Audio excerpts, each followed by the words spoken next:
Have you heard of the phrase shop your home? Maybe you've tried it and that bright pink vase in your bedroom looks totally out of place in your living room.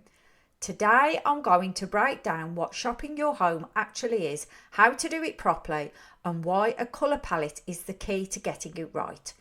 Do you want a fresh new space with no buying, no hassle and no cost? If you're nodding yes, pop in your earbuds and I'll show you how. Welcome to the Daring Home Decor podcast. Are you tired of playing it safe with your interior design? Are you overwhelmed with choice and just want simple steps to pull off cohesive and unique decor?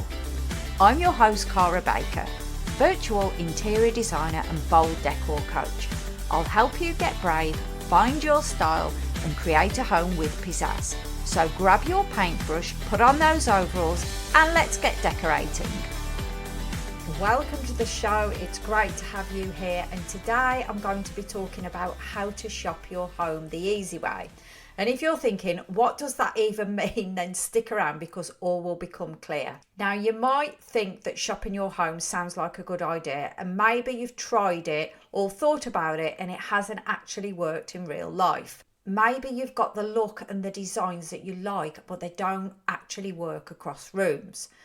So I'm going to show you how to make your home flow so you can reuse what you already own easily. And let's start off by covering what shop your home actually means, because I don't want to presume that everybody already knows. So it's quite simple. Basically, it means taking items from one room and styling them in another room, and it works. And then that new room can feel fresh and different. My mother-in-law used to actually do this all the time. We used to go round and there'd be different ornaments on the fireplace to what was there last week. And she hadn't been out and bought anything new. She just moved things around. And I used to think it was a strange concept to me at the time. Probably because I was decorating all my rooms in isolation. But she was definitely ahead of the curve there, wasn't she? So it's not just about moving random things around for no apparent reason that don't work. It's about creating a home where items belong anywhere, not just one fixed spot. So if you had a cushion in one room and moved it into another, it just wouldn't look out of place at all. And one of the main reasons why it might not be working right now is because each room has been decorated in isolation and the colours don't relate. So items feel stuck in that space. And if you try moving something, it just looks wrong. So you stop and you don't even bother. And I get it. You might be looking around your home and thinking, my rooms don't even work in isolation, Cara. So what freaking chance do I stand shopping my home? I know that you're struggling a little bit with fear, procrastination, with limiting beliefs, with where do I even start? My clients get help with all of that in their digital decor kits, and you're welcome to get that help too. And side note, you get a custom colour palette included for your home, which is the crux of what I'm talking about today, and which is the key to shopping your home with success. It's a steal for what you get. Would you like a solution to all of these problems? Yes or no? If your soul feels like you're called to do it, this can be an easy yes for you. Check out daringhomedecor.co.uk/digital decor kit and get started with the bold home you're dreaming of in a few clicks. So the shift that we have to make in order to shop our home successfully is to start thinking about your home as one whole space. Not separate rooms, but connected spaces. So everything should feel like it belongs in the same family. A bit like your wardrobe, you can probably mix and match quite a few items in your wardrobe because you have the same kind of style. You buy items and clothing with the same kind of vibe. If they were completely opposite and different, then you wouldn't be able to mix and match. So we have to look at our home in the same light. And this is where a home colour palette comes in. It's the first domino. This is what ties everything together. It gives you the freedom to move things around without second guessing, because you know that if you've got a colour palette for the whole home, a colour in one room is going to work perfectly in every room of your home. And it just takes away that why does this look weird here feeling that you might get when you haven't got a flowing colour palette. I'll just give you an example. I love gold. It's part of my home colour palette, and I've got various sculptures and ornaments around my home that are gold. I'm quite partial to a gold hand for some reason, doing all sorts of gestures, and I've got quite a few of these around my home.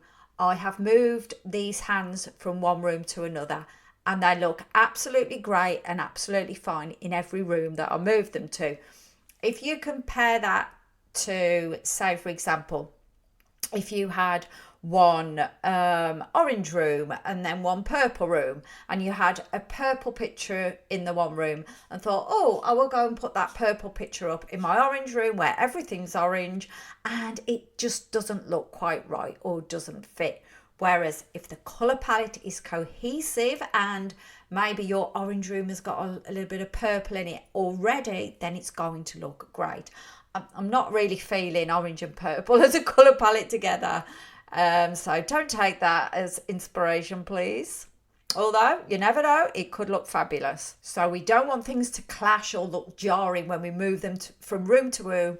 We want them to look as if they were meant to be there. So what you need to do is stop planning the colour palette for your home room by room in isolation. The colour palette is for the whole house.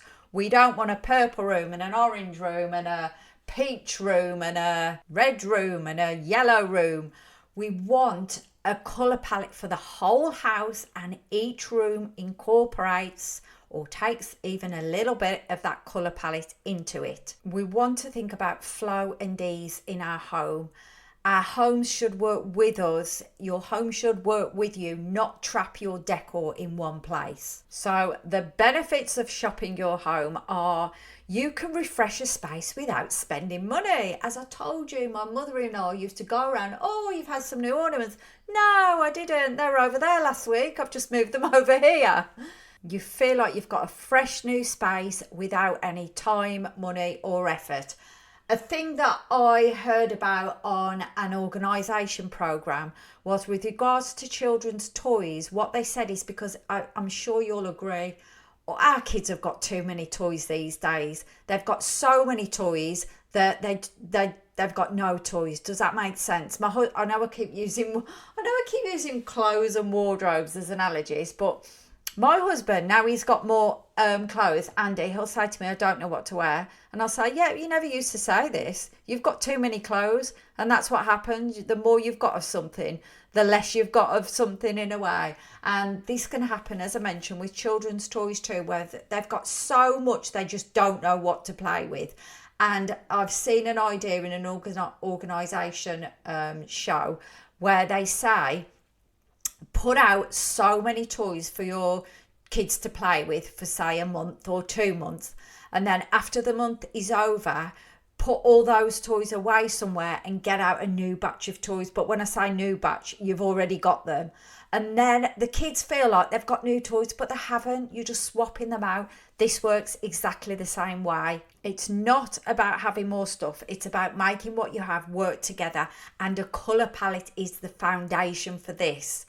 Start looking at your home as a whole when it comes to your colour palette, not separate rooms. Okay, I'll just give you a quick recap. Shopping your home means using what you already own to refresh your space instead of buying more.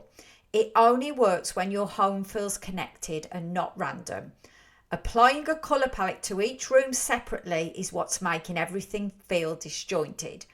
And when colours don't relate, your decor gets stuck in one place. A home colour palette is what ties everything together across rooms. Once you've got that, you can move things around and they'll actually work. Take a look around your home today and ask yourself, do these rooms feel connected, or are they all doing their own thing? And take it from there. And talking about connection, I would love to stay connected with you in between my weekly podcast episodes, so come and join the Daring Home Decor community for extra support and fun. Don't get FOMO. Go to facebook.com/groups/Daring Home Decor. Well, that is a wrap, my lovely. Thank you so much for joining me, and I'll see you next Tuesday, where I can't wait to get creative with you in the next episode of the Daring Home Decor podcast. Put down your tester pot for one more minute. Come share your wins from this episode by leaving a quick review on Apple Podcasts. And don't forget, you'll find your next bold steps in the show notes. Meanwhile, you can get more interior inspo by joining my free community at facebook.com/groups/Daring Home Decor. And until next week, stay daring.